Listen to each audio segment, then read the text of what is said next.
सभी साथियों को प्यार भरा नमस्कार। कैसे हो? उम्मीद करता हूं आप स्वस्थ होंगे, मस्त होंगे, अपनी पढ़ाई में व्यस्त होंगे। आपके अपने YouTube चैनल टीसीजी क्लासेज में पुनः हार्दिक अभिनंदन, स्वागतम, मोस्ट वेलकम। मित्रों, आरपीएससी सेकंड ग्रेड का जो एग्जाम हुआ है फर्स्ट पारी का, उस पेपर का सॉल्यूशन आपको देखने को मिलेगा। एकदम सटीक आंसर की और सीधा सीधा उत्तर हम यहाँ देखेंगे। समय ज्यादा जाया नहीं करेंगे। साथ में हम चर्चा करेंगे कि पेपर का स्टैंडर्ड कैसा रहा और कहां तक स्कोर सेफ रहेगा। सभी पॉइंट्स पे हम चर्चा करेंगे। मेरिट कितनी जाने की संभावना रहेगी। ओके, हालांकि जो सब्जेक्ट का पेपर होगा सेकंड पेपर, उसके बाद में क्लियर कर पाएंगे। आप कमेंट बॉक्स के अंदर अपना फर्स्ट पेपर के अंदर कितना मार्क्स, कितना स्कोर रहा, वो जरूर लिखिएगा ताकि हम एनालिसिस कर सकें। आइए बिना देरी के प्रारंभ करते हैं। देखते हैं पहला क्वेश्चन। हो सकता है आपकी जो सीरीज है उसका क्रम दूसरा हो। यहां पहला प्रश्न रहेगा, निम्न में से किस दुर्ग में सूरज प्रकाश, खुशहाल प्रकाश, लक्ष्मी प्रकाश और बसंत प्रकाश नामक भवन स्थित हैं? तो दोस्तों ये सभी भवन नाहरगढ़ दुर्ग के अंदर स्थित हैं। ओके, नाहरगढ़ दुर्ग कहां पे है? जयपुर के अंदर। आगे जो पेपर होंगे, कल परसों जो भी पेपर होंगे, उनके अंदर भी क्वेश्चन रिपीट हो सकता है, तो अच्छे से ध्यान रखना है। नाहरगढ़ दुर्ग कहां पे स्थित है? जयपुर में, जिसके अंदर सूरज प्रकाश, खुशहाल प्रकाश, लक्ष्मी प्रकाश और बसंत प्रकाश नामक भवन स्थित हैं। देखते हैं दूसरा क्वेश्चन। चित्रकार शाहाबदी राजस्थान की किस चित्र कला शैली से संबंधित हैं? तो इस क्वेश्चन का करेक्ट आंसर रहेगा मेवाड़ शैली। ओके, कौन सी शैली? मेवाड़ शैली। शाहाबदी मेवाड़ शैली से संबंधित हैं। एक नेक्स्ट जो क्वेश्चन है, बड़ा इजी क्वेश्चन था, बार बार परीक्षाओं में पूछा जाता है। दधिमती माता का मंदिर, दधिमती माता का मेला किस स्थान पर आयोजित होता है? कौन से स्थान पे दधी माता का मेला, दधिमती माता है उसका मेला आयोजित होता है? तो ये ध्यान रखना है, गोठ मांगलोद के अंदर। ओके, प्रश्न नंबर 4, पुत्र जन्म के 10वें दिन किस रिवाज को मनाया जाता है? सीधा सीधा आंसर था दसोटन, 10वें दिन दसोटन। ठीक है, तो पुत्र जन्म के 10वें दिन का जो रिवाज है उसे कहा जाता है दसोटन। बढ़ते हैं नेक्स्ट क्वेश्चन की ओर। पांचवा क्वेश्चन, राजस्थान में निम्नलिखित संतों में से रामानंदी संप्रदाय की रेवासा पीठ के संस्थापक कौन थे? यानी जो रेवासा पीठ है, आपको पता होना चाहिए रेवासा पीठ कहां पे है। सबसे पहले तो ये पता होना चाहिए कि रेवासा पीठ है वो कहां पे है। तो ध्यान रहे, रेवासा पीठ है सीकर के अंदर। ठीक है, इस रेवासा पीठ के संस्थापक कौन थे? तो इस क्वेश्चन का करेक्ट आंसर रहेगा ऑप्शन ए, यानी पहला ऑप्शन रहेगा अग्रदास। ठीक है, दूसरा इसके बाद में छठा क्वेश्चन देखो, राजविलास ग्रंथ के लेखक कौन थे? बड़ा इजी क्वेश्चन था। राजविलास ग्रंथ के लेखक कई बार परीक्षा में पूछा जा चुका है, तो ये इस क्वेश्चन का करेक्ट आंसर रहेगा मान कवि, ऑप्शन 3। क्वेश्चन नंबर 7, भारत में राज्य के महाधिवक्ता का पारिश्रमिक किसके द्वारा निर्धारित किया जाता है? क्वेश्चन के अंदर ही आंसर छुपा है।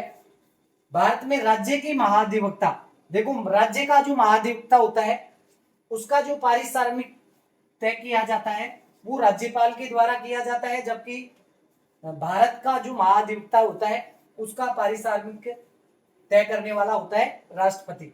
तो इस क्वेश्चन का करेक्ट आंसर रहेगा ऑप्शन 2, राज्य के राज्यपाल द्वारा। क्वेश्चन नंबर 8, किस संविधान संशोधन द्वारा संविधान में यह जोड़ा गया कि एक व्यक्ति को 2 या 2 से अधिक राज्यों का राज्यपाल नियुक्त किया जा सकता है? दोस्तों यह 7वीं संविधान संशोधन के द्वारा, 7वां संविधान संशोधन जो 1956 के अंदर हुआ था, उसमें यह जोड़ा गया कि कोई भी राज्यपाल है वो 2 या 2 से अधिक राज्यों का बनाया जा सकता है। एक ही व्यक्ति को 2 या 2 से अधिक राज्यों का राज्यपाल बनाया जा सकता है। कौन से संविधान संशोधन के द्वारा? सातवां जो संविधान संशोधन है 1956 के अंदर हुआ, इसके द्वारा। ओके, बढ़ते हैं नेक्स्ट क्वेश्चन की ओर। देखिए क्वेश्चन नंबर 9, निम्नलिखित लोकगीतों में से कौन से विवाह के अवसर पर गाए जाते हैं?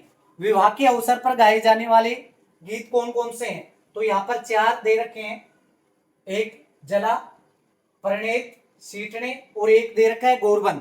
दोस्तों आप सब जानते होंगे गोरबन जो है वो ऊंट की सज्जा से संबंधित गायन है, ठीक है, तो इसको हटा देना है। इसके अलावा जो भी ऑप्शन में बच गए वो सारे आपके आंसर हो जाएंगे, यानी पहला, दूसरा और चौथा।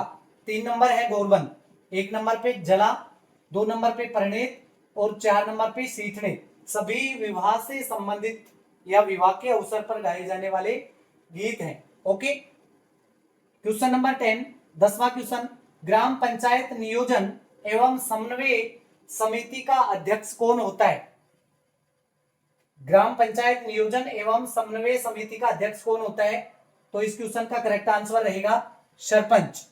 क्वेश्चन नंबर 11, 11वां क्वेश्चन, बर्मिंघम, ये करंट से रिलेटेड क्वेश्चन है, बर्मिंघम में आयोजित विश्व पुलिस और फायर गेम्स 2025 भाला फेंक जो कि 18 से 29 वर्ष की श्रेणी वाला है, इस प्रतियोगिता में राजस्थान से किस खिलाड़ी ने स्वर्ण पदक हासिल किया? किसने स्वर्ण पदक हासिल किया? तो ये इस क्वेश्चन का करेक्ट आंसर रहेगा उमा चौधरी। बार बार परीक्षा में प्रश्न पूछे जाते हैं, रिपीट होकर के भी कई प्रश्न आते हैं, तो आगामी डेज के लिए यानी नेक्स्ट पेपर के लिए जो तैयारी कर रहे हैं वो भी बड़े सावधानी के साथ में इन क्वेश्चनों को देखें, क्योंकि कम से कम 2 3 4 क्वेश्चन तो आपको एज इट देखने को मिलेंगे इसमें से। ओके, हाँ, वीडियो आपको अच्छी लगे तो लाइक और कमेंट अवश्य करें, और चैनल पर पहली बार जुड़े हैं तो सब्सक्राइब भी कर लें, ठीक है। फर्स्ट चल रहे हैं, लास्ट में हम चर्चा करेंगे कि क्या कितना स्कोर हमारा सेफ रहेगा, आगे की क्या रणनीति रहने वाली है। देखते हैं नेक्स्ट क्वेश्चन, प्रश्न नंबर 12, एशिया और प्रशांत क्षेत्र में 12वीं क्षेत्रीय 3R और सर्कुलर इकोनॉमिक फोरम का आयोजन राजस्थान के किस शहर में हुआ? इस क्वेश्चन का करेक्ट आंसर रहेगा आंसर थर्ड, जयपुर, यानी जो जयपुर के अंदर 3R और सर्कुलर इकोनॉमिक फोरम है उसका आयोजन किया गया है। ओके, नेक्स्ट क्वेश्चन, निम्न में से किस देश में एपेनिन पर्वतमाला अवस्थित है? वर्ल्ड ज्योग्राफी से रिलेटेड है। ये एपेनिन जो पर्वतमाला है वो स्थित है इटली के अंदर। आपका करेक्ट आंसर रहेगा option 2, Italy. Okay, next question, पछुआ हवाओं की दिशा उत्तरी और दक्षिणी गोलार्ध में क्रमशः क्या है? यानी हवाओं की जो दिशा है उसके बारे में प्रश्न है ज्योग्राफी के अंदर, तो इस क्वेश्चन का करेक्ट आंसर रहेगा ऑप्शन 3, दक्षिण पश्चिम से उत्तर पूर्व और उत्तर पश्चिम से दक्षिणी पूर्व, यानी दक्षिण पश्चिम से उत्तर पूर्व की ओर और उत्तर पश्चिम से दक्षिणी पूर्व की ओर, ठीक है। नेक्स्ट क्वेश्चन, निम्न में से कौन से मापदंड व्यापार संबंध बौद्धिक संपदा अधिकार, ये कंप्लीट जिस TRIPS की फुल फॉर्म है, हो सकता है नेक्स्ट परीक्षा के अंदर ये इसकी फुल फॉर्म पूछ ली जाए। तो टी से बन गया ट्रेड, ठीक है, संबंध यानी रिलेशन। ओके, इस प्रकार से ये ध्यान रखना है, टी यानी व्यापार, आर संबंध, आई इंटेलिजेंस यानी बौद्धिक, ठीक है, और पी संपदा और एस यानी अधिकार। ये TRIPS के भाग हैं। तो TRIPS के भाग क्या क्या हैं? टी से ट्रेडमार्क बन रहा है, ये है ट्रेडमार्क, ठीक है, ट्रेडमार्क्स। फिर पी से बन गया पेटेंट्स, पी से बन गया पेटेंट्स। ओके, और एक हो गया एस, इससे हो गया भौगोलिक निर्देशन। ये 3 तो रहेंगे, मीन्स उत्तर रहेगा हमारा बी, सी तथा डी। और इस प्रकार से दूसरा जो क्रम का आंसर है वो हमारा करेक्ट आंसर रहेगा। नेक्स्ट क्वेश्चन, निम्नलिखित में से कौन सा पठार दामोदर नदी द्वारा अपवाहित होता है? यानी ऐसा कौन सा पठार है जो दामोदर नदी के द्वारा अपवाहित होता है? और इस क्वेश्चन का करेक्ट आंसर रहेगा ऑप्शन 2, छोटा नागपुर का पठार। क्वेश्चन नंबर 17, 17वां क्वेश्चन, एक निर्वाचित राष्ट्रपति द्वारा भारत के संविधान की कौन सी विशेषता परिलक्षित होती है? यानी भारत का जो संविधान है उसकी सबसे बड़ी विशेषता क्या है? गणराज्य होना। ठीक है, और गणराज्य क्यों है? क्योंकि भारत के अंदर राष्ट्रपति जो होता है वो क्या होता है? निर्वाचित होता है, चुना जाता है, प्रत्यक्ष इसका चुनाव होता है। ओके, इस कारण से ये गणराज्य की सबसे बड़ी विशेषता होगी। ओके, भारतीय संविधान की सबसे बड़ी विशेषता है गणराज्य होना।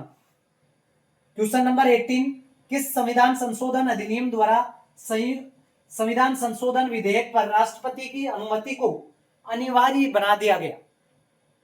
यानी जब तक राष्ट्रपति की अनुमति नहीं होगी तब तक संविधान संशोधन नहीं किया जा सकता है। ऐसा प्रावधान कौन से संविधान संशोधन में किया गया?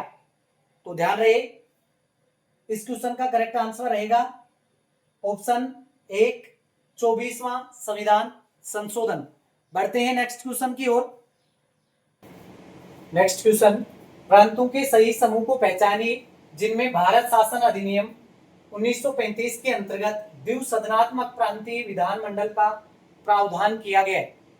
1935 का जो भारत शासन अधिनियम था उसके तहत द्विसदनात्मक प्रांतीय विधानमंडल कौन कौन से प्रांतों में थी ये बताना है। तो इसमें देखिए सबसे बढ़िया जो तरीका है, यहाँ पे एक प्रांत था सिंध। ये जो सिंध प्रांत है, इस सिंध प्रांत में द्विसदनात्मक विधानमंडल नहीं था, इसलिए जहां जहां सिंध प्रांत आ रहा है उसको कट करते जाइए।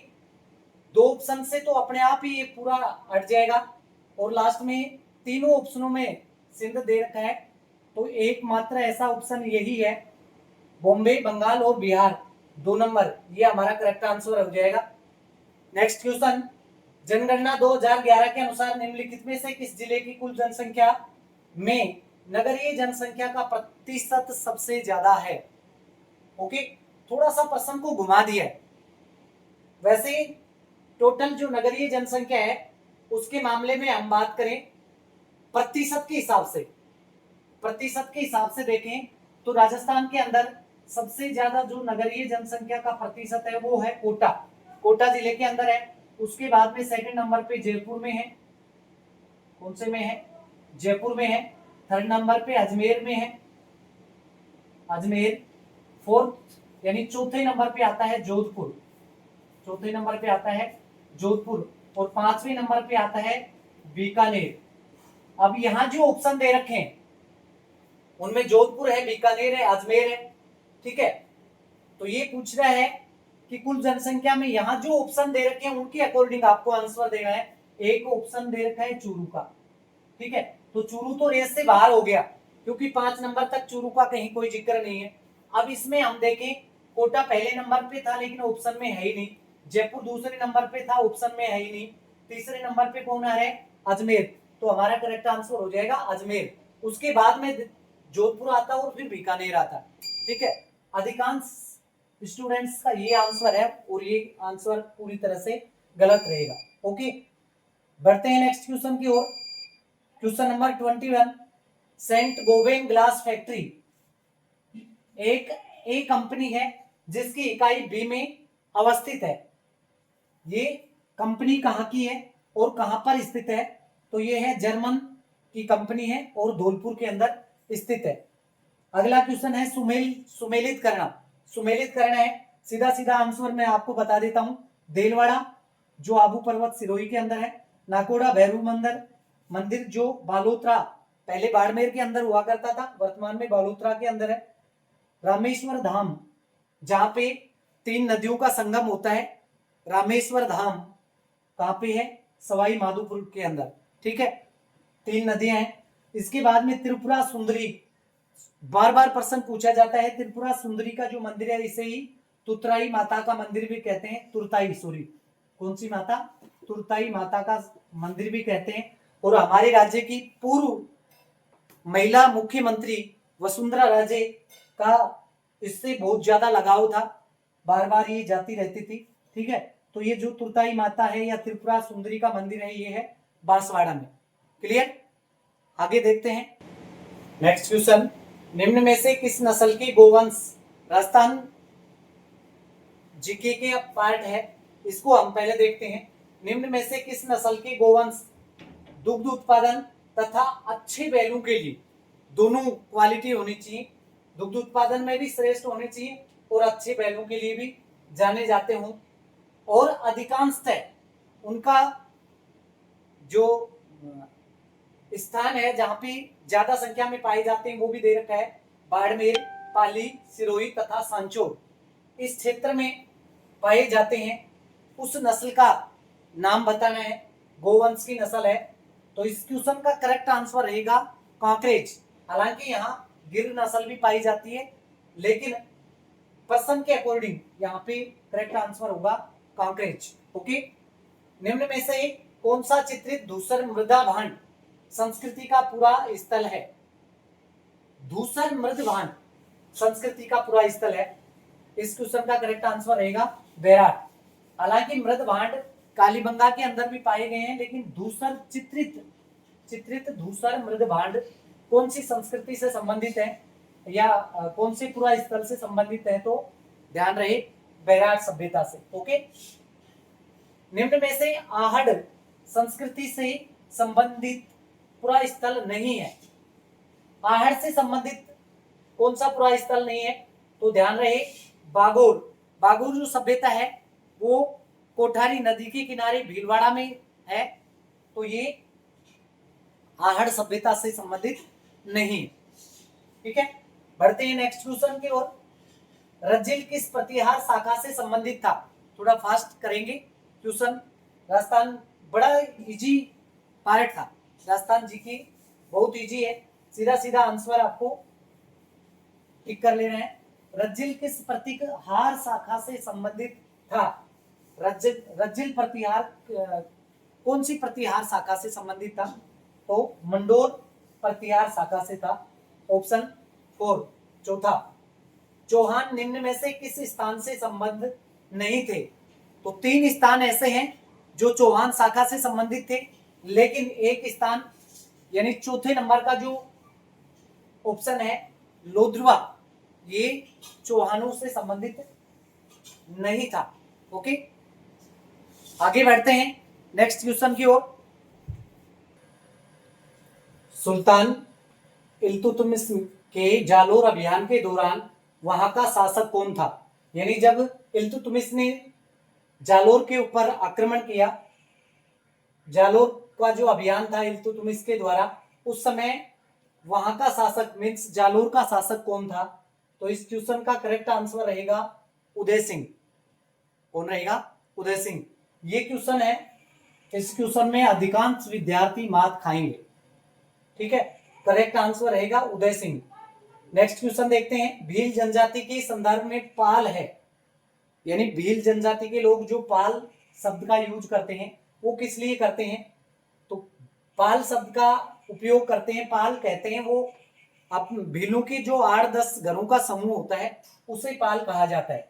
तो यहाँ पे करेक्ट आंसर रहेगा 4 नंबर, 8-10 घरों का संबंध।